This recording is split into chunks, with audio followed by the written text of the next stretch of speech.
Hello everyone, welcome to my channel. তো আজকে ছিল বেনারসের আমাদের দ্বিতীয় দিন। আর দ্বিতীয় দিনে প্রথমেই সকাল সকাল চলে গিয়েছিলাম বাবা বিশ্বনাথের মন্দিরে পুজো দিতে। এবং সারাদিন কি কি করলাম চলো তোমাদের সাথে আজকে এই ব্লগের মাধ্যমে শেয়ার করব। এখন বাজছে সকাল 7:30। তো চলে এসেছি বাবার মন্দিরের সামনে। ভেবেছিলাম ভোরবেলায় এসে তারপরে পুজো দেবো, কারণ অনেক ভিডিওতে দেখেছি যে প্রচুর লাইন হয় আর অনেক সময় লাগে। কিন্তু সত্যি কথা বলতে ওখানে গিয়ে তো আমরা পুরো অবাক হয়ে গিয়েছি যে কোনো রকম লাইন ছিল না। খুব সুন্দরভাবে আমরা একদম ফাঁকায়, মানে ওই 10 মিনিটের মতো সময় লেগেছে আমাদের পুজো দিতে।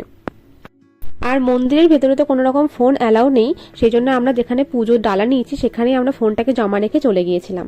তো পুজো দেওয়ার পর একটু ছবিও তোমাদের সাথে শেয়ার করলাম। আর এখন আমরা বেরিয়ে পড়েছি সাইট সিন ঘুরতে।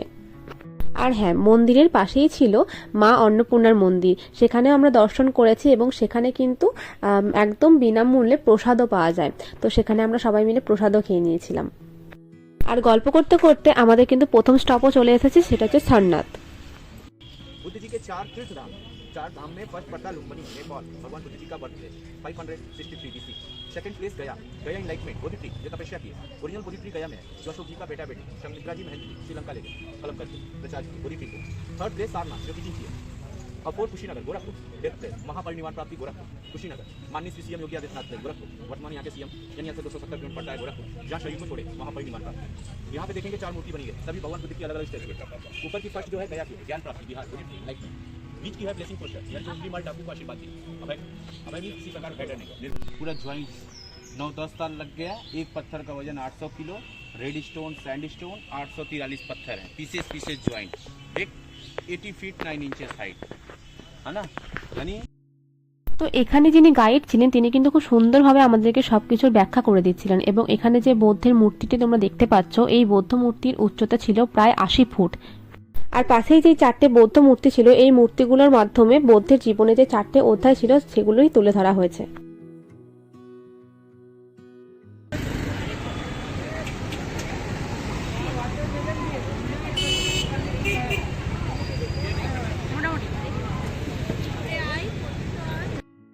আজকে সকাল থেকে এত পরিমাণে গরম ছিল যে একটুখানি ঘুরেই কিন্তু সবাই প্রায় ক্লান্ত হয়ে গেছি, তাই বাইরে এসে একটু খেয়ে নিয়েছিলাম লস্যি। আর লস্যি খেয়েই চলে এসেছি আমাদের সেকেন্ড ডেস্টিনেশন, সেটা হচ্ছে বেনারস হিন্দু ইউনিভার্সিটি। আর এই ইউনিভার্সিটির ক্যাম্পাস কিন্তু বিশাল বড় ছিল, আর কিছুটা অংশ টুরিস্টের জন্য খোলাও ছিল। আর এখানে ছিল একটা মন্দির, যেখানে কোনো রকম ভিডিও অ্যালাউ ছিল না বলে করতেও পারিনি। আর তারপরে চলে এসেছিলাম দুর্গা মন্দিরে, যেটা কিনা দুর্গা কোণ নামে পরিচিত ছিল। এবং এই মন্দিরটি সম্পূর্ণ লাল পাথর দিয়ে তৈরি ছিল।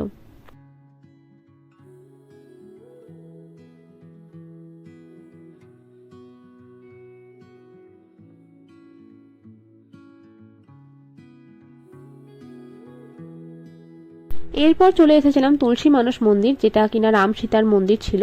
এবং এখানেই বলা হয় যে 16 শতকে সাধক গোস্বামী তুলসীদাস মহাকাব্য রামচরিতমানস রচনা করেছিলেন।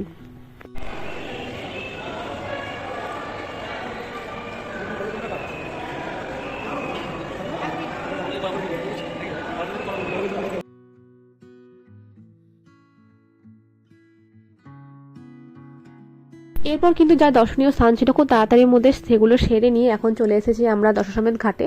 এর মাঝে হোটেলেও গিয়েছিলাম, সেখান থেকে ফ্রেশ হয়ে এসেছি। আর এখন চলে এসেছি আমাদের ক্রুজে, কারণ আমাদের ক্রুজ বুকিং ছিল, যেখান থেকে কিনা আমরা সন্ধ্যা আরতি দেখবো এবং 84টা ঘাট দর্শন করব। এখন বাজছে কিন্তু সন্ধ্যে 7টা, আর গঙ্গা আরতি কিন্তু শুরুও হয়ে গিয়েছে। এদিকে আমাদের ক্রুশও ছেড়ে দিয়েছে। একটু সামনে গিয়ে দাঁড়াবে যাতে আমরা গঙ্গা আরতিটা সামনে থেকে দর্শন করতে পারি। এই ক্রুশে বসে কিন্তু গঙ্গা আরতিটা দেখতে আরো সুন্দর লাগে। তো চলে এসেছি একদম গঙ্গা আরতির সামনে, কিন্তু বেশ খানিকটা দূরেই আমাদের ক্রুজটা দাঁড়িয়ে ছিল, কারণ সামনে ছোট ছোট অনেক লঞ্চ ছিল, পাশে ক্রুজও ছিল। তো সেই জন্য বেশি সামনে আর যাইনি।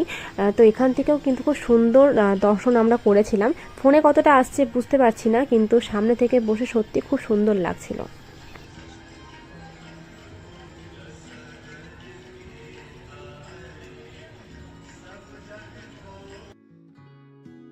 তো গঙ্গা আরতি প্রায় শেষের দিকে, এরপর আমাদের ক্রুজ ছেড়েও দিল। এখন আমাদের 84 ঘাটের মধ্যে 64টা ঘাট আমাদের ঘুরিয়ে দেখাবে।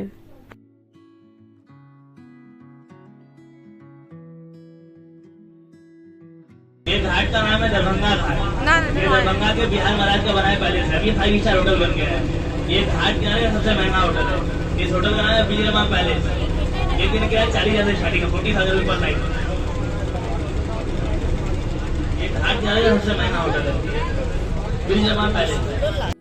তো একটা একটা করে ঘাট আমাদেরকে দর্শন করাচ্ছিলেন এবং প্রত্যেকটা ঘাটের নাম ও ইতিহাস কিন্তু ক্রুজ থেকে আমাদেরকে বলে দেওয়া হচ্ছিল। अस्सी का लास्ट 80 घाट।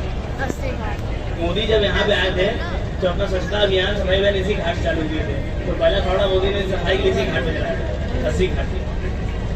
তো তোমরা তো শুনতেই পেলে, এটা হচ্ছে 80 ঘাট, কাশীর লাস্ট ঘাট ছিল এটাই। তো এখানে কিন্তু ভোরবেলা খুব সুন্দর গঙ্গা আরতি হয়, যেখানে কিনা আমাদের আসার ইচ্ছাও আছে, দেখা যাক কি হয় এবার। আর এরপর আমাদের কিন্তু ক্রুজ ঘুরে যাচ্ছে আমাদের দশাশ্বমেধ ঘাটের দিকে।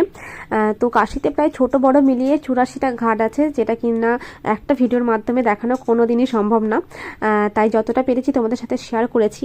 আর এই দিক থেকে যখন আমাদের লঞ্চটা ঘুরলো এত সুন্দর লাগছিল, পুরো শহরটা মানে ছোট ছোট তারার মতো মনে হচ্ছিল, যেন জল জল করছে সামনে। তো দেখবো না ভিডিও করব বুঝতে পারছিলাম না। তো যাই হোক, আমরা এখন চলে এসেছি এই দিকে গঙ্গা দুয়ারের দিকে। এইটা ছিল হচ্ছে গঙ্গা দুয়ার।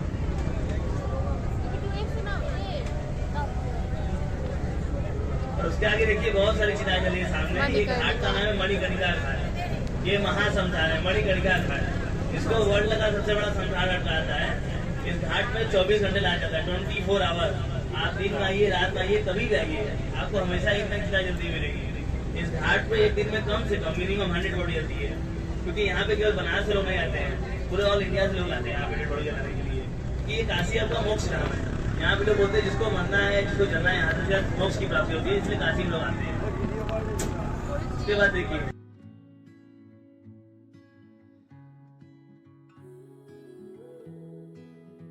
তো সব শেষে দর্শন করছিলাম মণিকর্ণিকা ঘাট, আর এটাই ভাবছিলাম একটা একটা করে দিন শেষ হয়ে যাচ্ছে।